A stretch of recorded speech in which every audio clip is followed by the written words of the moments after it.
Assalamualaikum warahmatullahi wabarakatuh. Perkenalkan, nama saya Nurti Widianti dari kelas 11C. Saya Saskia Nurhaliza dari 11C. Saya Regina Octaviana dari 11C. Saya Noviana Harjani dari kelas 11C. Saya Nur Intan Juwita dari kelas 11C. Saya Putri Nurul Lydia dari kelas 11C. Saya Syafri Syariswanto, kelas 11C. Saya Ridwan Maisa dari 11C. Saya Zulfan Salul Karim, kelas 11C. Saya Muhammad Fadil Ramadan dari 11C. Berdirinya kami di sini untuk mempresentasikan hasil kerja kelompok kami, yaitu tentang komunikasi efektif dan media humas. Komunikasi efektif menurut Colin Cherry. Komunikasi adalah proses di mana pihak-pihak saling menggunakan informasi untuk mencapai tujuan bersama dan berkaitan dengan hubungan yang ditimbulkan oleh penerus rangsangan serta pembangkitan balasannya.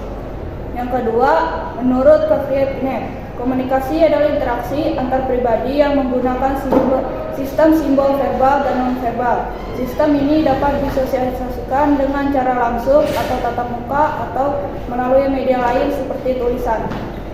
Komunikasi menurut Horsdale adalah suatu proses di mana suatu sistem dibentuk, dipelihara, dan diubah dengan tujuan bahwa sinyal-sinyal yang dikirimkan dan diterima dilakukan sesuai dengan aturan.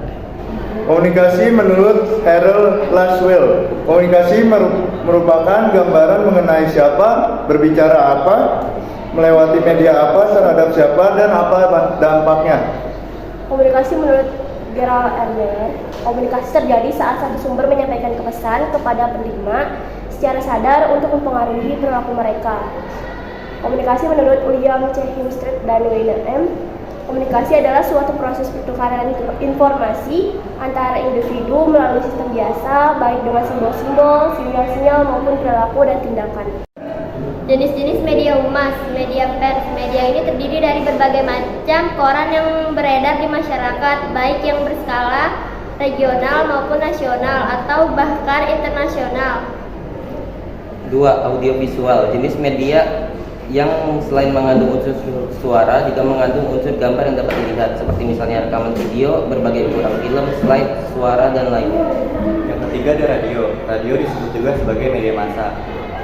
Radio perkembangannya pada negara Amerika Serikat atau US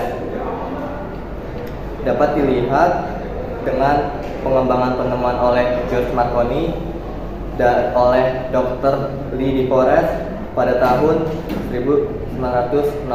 Karena itu dia dijuluki The Father of Radio. Televisi. John Logie Bright, penemu televisi 13 Agustus 1888 sampai 14 Juni 1946, adalah penemu yang pertama kali menunjukkan bahwa citra visual bergerak dapat ditransmisikan pada perangkat televisi. Ia juga dikenal sebagai pionir utama dalam sejarah penemuan televisi berwarna. Pameran, suatu kegiatan penyajian karya seni rupa untuk dikomunikasikan sampai dapat diapresiasikan oleh masyarakat luas.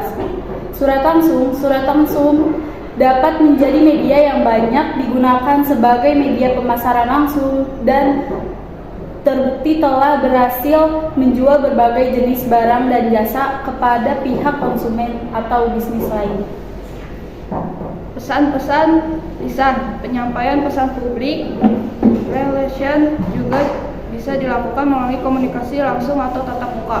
Sekian presentasi dari kelompok kami.